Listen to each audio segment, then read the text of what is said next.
Well, when you hear that, you can only think of one thing, and one thing only: the Newberry College Wolves. Let's talk some Newberry football. Love talking Newberry football with Coach Todd Knight. After spring is well over and looking ahead to the fall, Coach Knight joins us. Welcome in, sir. Good evening. How are you? Doing good, my friend. How are you? Does that get your blood pumping when you hear the Newberry fight song? I tell you, what a great lead-in right there, man. With the fight song, felt like game day. There you go. Well, how have things been this off season now that you've got spring behind you and you're making plans for the fall? How'd you feel about your team overall coming out of spring ball? I thought it was a great off season for us. I thought spring ball went really well. I feel like we've gotten better.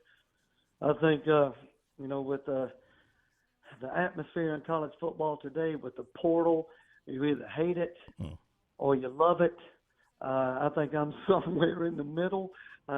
We've made a conscious effort to make it work for us. So we brought quite a few kids in at the turn and had an opportunity to work with them through the off season and spring ball. And it's encouraging. It really is, to have an older kid plug in for you. And at our level, that's pretty big. Your spring game was the same day as South Carolina held their spring game back on April the 20th. What did you take away from what you saw there at the very end of spring? How balled in were your guys? Did you come out of spring pretty healthy? We did. We came out of spring extremely healthy. I feel like we've got a good group of kids that are bought in. They're excited. I think the big question mark for us, we brought 3 transfer quarterbacks in. And we did something a little different this year that I've never done. 2 out of 3 scrimmage dates, including the spring game, we made the quarterbacks live. We brought in 3 very athletic kids. Reed Sharpie from Brooklyn Casey, who's transferred around a couple of places. His grandpa used to be the head coach here back in the day, so Reed's come full circle. Very athletic kid. Isaiah Whiteside's out of Irmo, who went to Norfolk State, wanted to come back home. And then Ja'Cory Martin out of Southside Christian, who signed with Army. We got him to come back home. But those 3 kids, I think they showed us in those days where we went live with the officials, that they can make a play for us.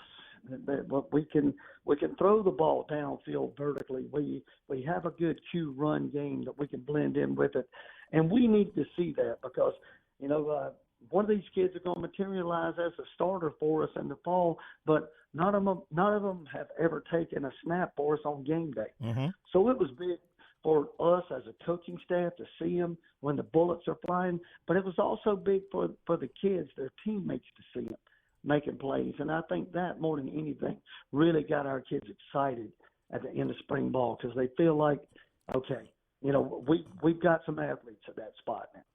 Visiting with Todd Knight, Newberry football coach. You got a new QB coach, but he's a familiar name in Dre Harris. How's he look to you as a coach so far? Well, I think Dre's a great fit for us right now, timing-wise, with these athletic kids that we've brought in. They need a calming voice, a guy that's been, where they are now. And he was that athletic kid for us for years. He had been over in Germany playing for a while, has a really good thing going over there. Took a chance in the off season to come and coach with me, and he just did an outstanding job. It just relates to those guys so well, and I think it was a great mesh this spring. His experience and again the calming voice with those guys in the film room. Yeah. And he's young enough where he can relate to those guys, right? He's not that far removed from the Newberry scene. Exactly. I was 2 years out. But, when he walks in the room, 2-time All-Conference, 2-time MVP, All-Star in Germany, it carries a little clout. Mm-hmm. Yeah.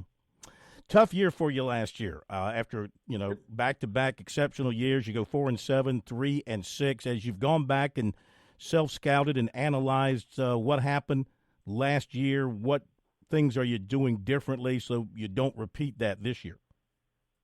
Well, I think recruiting's had a lot to do with it, trying to get this thing turned back to where we're used to being. Like you said, back-to-back conference championships, and then we had a little drop-off. I mean, when you lose a kid like Dre Harris, that you've kind of gotten used to that athletic quarterback. It's one of those things again where you go back to saying, okay, we're going to make the portal work for us. Mm-hmm. So you bring in some athletic guys at the Q spot. You bring in a couple of grad students here and there, and it's a big shot in the arm. And just having that older kid that can go out there and you're not waiting on him to be seasoned and learn everything. Hey, that kid can go out there and get it done right now. And we did that on both sides of the ball. And I really feel like it was a quick turnaround for us. I really feel like we're much better than where we were at the end of the season. Again, just at the quarterback spot, we've got to go out there and prove it on game day. Mm-hmm. Coach, what is your philosophy with regards to the transfer portal? It's obvious you have adopted it and figured out you need it because you've lost players through it. But when you guys are going out and looking at needs on your football team, let's take quarterback, for instance, do you go look at the best available guy at that position regardless of who else is looking at him, or do you almost have to wait for a moment to see if he goes at a higher level before you can take a peek at him? Well, I think Division II-wise, you've kind of got to be patient a little bit. We've kind of blended how we handle the high school recruiting with the portal recruiting. We want to look for that South Carolina kid to start off with. Do we have a kid that wants to come back home that might have left the state and not happy? Let's bring him back home. Or he might still be in state. He just might be at a school where he's not happy. So that's kind of the first thing that we look for. Athletically, yeah, of course, you want to try to find the best kid you can find. But, we want to try to bring that South Carolina kid back home or let's make that South Carolina kid happy. The thing about it with the high school kids now and the high school coaches, they feel like they're getting left out. So this philosophy with us, we're saying to the high school coach, we're still recruiting your kid. Mm-hmm. He's just an older kid. So that's kind of how we look at it to start off with. Going back to your quarterback situation coming out of the spring, where are you as far as naming a starter? Is that something you want to do here sometime in the summer, or is the competition going to continue on into fall camp? Well, I think the Whiteside kid out of Irmo would probably get the nod. Reed Sharpie had a really good day in the spring game. I think the Whiteside kid performed well enough throughout spring that, if we were going to kick off tomorrow, I'd say, okay, Isaiah, let's go. But making sure that he would understand that Sharpie's going to come off the bench at some time. Yeah. What do you like about Whiteside and his strengths? I think Whiteside's great vertical passing kid, but extremely athletic. I think Sharpie's one of those guys that he's almost got a little bit of that Dre Harris in him, where everything can break down, nothing's going right, and he can still make a play. Mm-hmm. So they both bring a little something different to the table. Gotcha. Looking at the schedule, you'll open up at home against Valdosta State, and that's always a great opponent. Then you've got an NAIA opponent, Kaiser, the Skyhawks. Where'd you find them?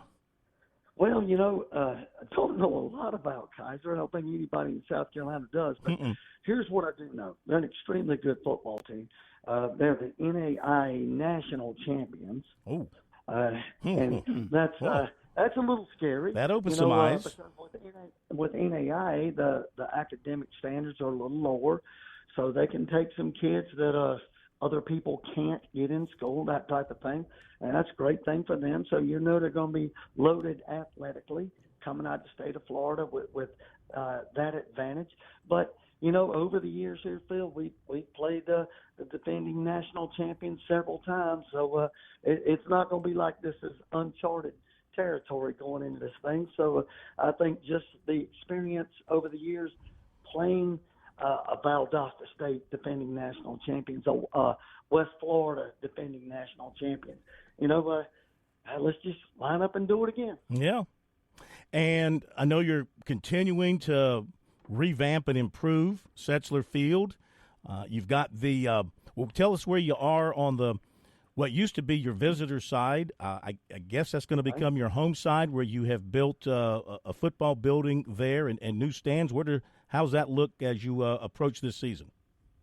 Well, we're in phase 3 is coming up. Phase 1 was an end zone complex, training room, weight room that was much needed for us, and we have a beautiful facility in the end zone. And then on the visitor side was torn down, and we built a really nice building, Founders Federal Credit Union Field House, coaches' offices, boxes for game day, locker room and everything for the kids. And the third phase will come after this season. They'll go over and tear down the home side and complete the third phase during the off season. So that we have a beautiful facility right now, but it's not quite complete. And of course, you got to rebuild that Jimmy Coggins press box over there. Absolutely. I mean, that we should have did that like right off the bat. It just held off on the weight room. That's more important than building up your player. Just ask Jimmy to write the check. If it's going to be in his name, he'll write you the check. Oh, he's already there. Yeah. Coach, I do request, though, when you guys begin to pull down the press box, I'd like a little piece of it. I've done some games in that wonderful facility, so I'd like a little piece of the board at least, the visitor side. The old concrete block wall that used to be around the stadium, I've got a block in my office, so I know exactly what you're talking about. When that thing goes down, I'm going to pull one out for you and save it for you. I appreciate that, Coach. Great. Thank you. Hey, Coach, as always, we appreciate you. Thanks for joining us. We'll see you when we come by on the Palmetto Pigskin Tour this August. That'll be here before we know it. Can't wait to see you. And see if you have the Mohawk going. No, not the Mohawk, but the whatchamadoodle. The mullet? The mullet. Yeah. See if you've got the mullet going. Yeah. Yeah, the great curly mullet. Yeah. Hey, we'll see if we can bring that. We'll bring it back. You have a great summer, sir. We'll talk to you again. Thanks, Coach. Thank you for having us on, my friend. You guys have a great night. You too. All right, Todd Knight. Always love talking to Coach Knight over at Newberry. He's a good dude. Yes, he is. He's done a really good job there, too. Oh, yeah. And that Kaiser team he's talking about, I looked it up. They have more sports. I'm not sure if they're all at the varsity NAIA level or not, but they have more sports than either Clemson or South Carolina do. Wow. They've got about 27 different sports. Wow. Including Amazing. developmental men's soccer, whatever that may be. And they also have a developmental men's basketball team as well. Okay. And I guess a developmental football team that's won a national championship. It's pretty good. Okay. They have flag football. They're really good in flag football, by the way. 17-1. That's a growing thing, and some people are throwing their name behind that, like the Mannings and others. They're getting behind that flag football stuff.